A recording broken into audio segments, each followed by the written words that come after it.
अब देखते हैं हम लोग शक्ति एवं प्रभाव में क्या अंतर है। पावर एंड इन्फ्लुएंस, दोनों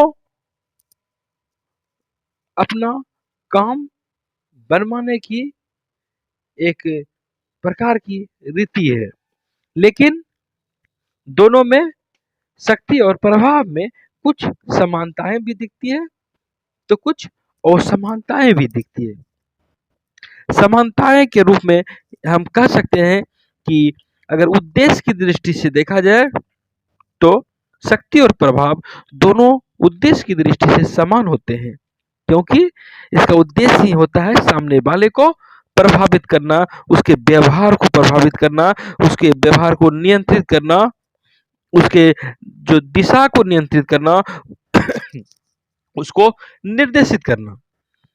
और यह सब चीज शक्ति में भी होती है और प्रभाव से भी होती है। अच्छा, वहीं उद्देश्य के बाद यदि परिणाम की दृष्टि से देखें तो यहाँ भी समानता दिखती है, क्योंकि उसमें दोनों का परिणाम एक ही होता है कि दूसरों के व्यवहार को निश्चित दिशा में बदलना, चलाना, प्रभावित करना, नियंत्रित करना। संभावना की भी दृष्टि से देखें तो एक ही वस्तु होती है, उनके औचित्यपूर्ण प्रयोग पर निर्भर करती है कि वह शक्ति का कितना प्रयोग करेगा तो प्रभाव का कितना प्रयोग करेगा। संभावनाएं भी समान होती है, जितनी शक्ति का प्रयोग होता है वैसा परिणाम होता है, या हम यह भी कह सकते हैं कि जितना प्रभाव रहता है उतना सार्थक परिणाम होता है।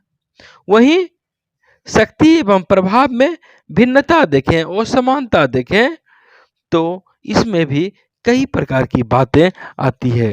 जैसे शक्ति सख्त होता है और प्रभाव लचीला होता है। कहने का यह तात्पर्य है कि शक्ति का यदि प्रयोग होता है तो यह दमनात्मक रूप में होता है और कहीं न कहीं इसके पीछे कठोर रूप से भौतिक बल का प्रयोग होता है, चाहे वह व्यक्ति के ऊपर हो या व्यक्ति समूह के ऊपर शक्ति का प्रयोग हो।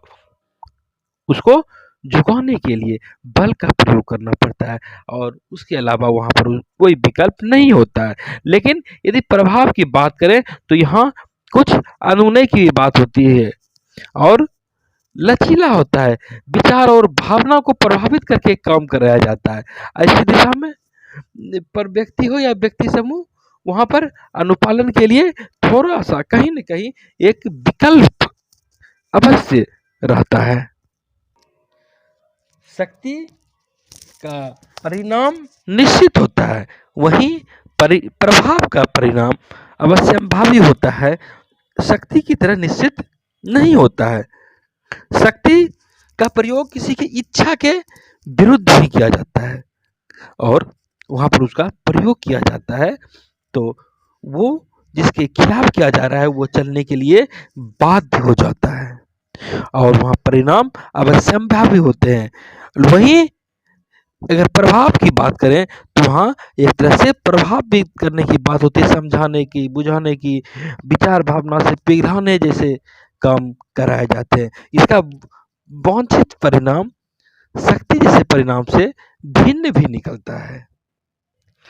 शक्ति का प्रयोग सीमित क्षेत्र में किया जाता है और प्रभाव का प्रयोग वो सीमित क्षेत्र में किया जाता है।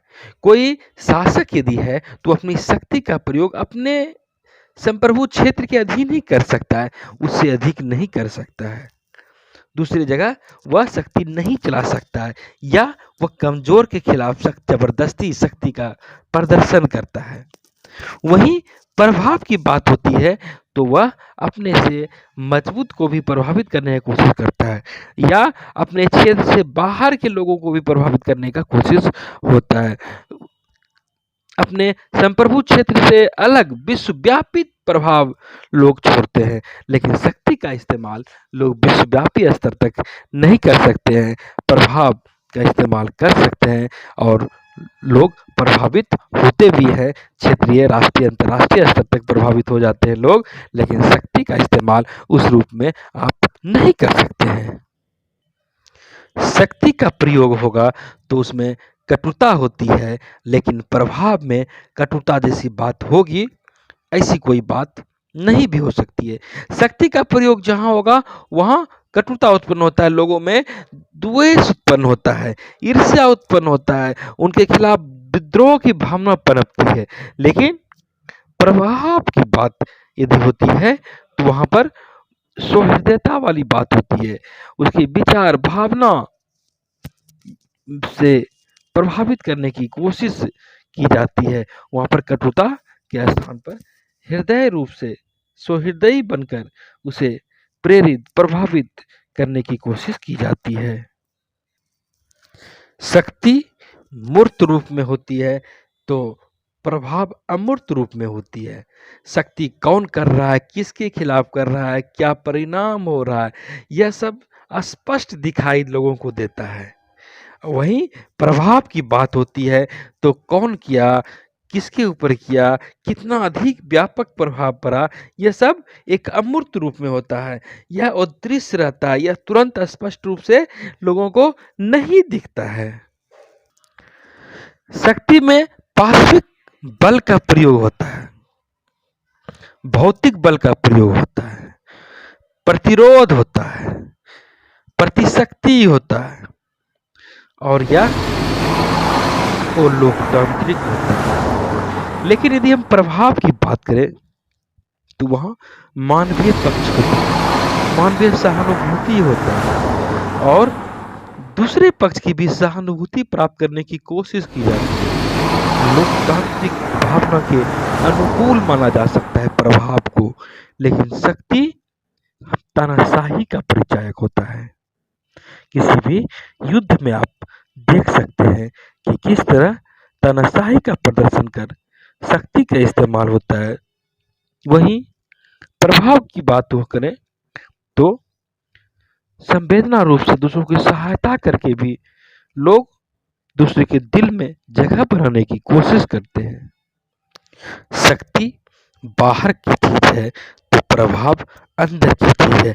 शक्ति थोपा जाता है तो प्रभाव अंदर से पिघलाया जाता है। शक्ति दबाव डालकर काम कराने की प्रवृत्ति के रूप में दिखती है तो प्रभाव विचार और भावना के स्तर पर उसको अपने अनुकूल बनाने का प्रयास किया जाता है। एक विद्वान हुए डायसी, उन्होंने कहा है प्रभाव को हम प्रभावित किए जाने वाले व्यक्ति के विचारों एवं भावनाओं को पिघला देने वाला मानते हैं और यह भी कह सकते हैं कि प्रभाव दूसरे व्यक्ति के व्यक्तित्व के भीतर पहुंचने का प्रयास करता है। वहीं शक्ति का कार्य ऊपर से होता है, बाहर से होता है और यह अंदर से नहीं होता है, बाहर के साथ साथ दमनात्मक रूप में होता है।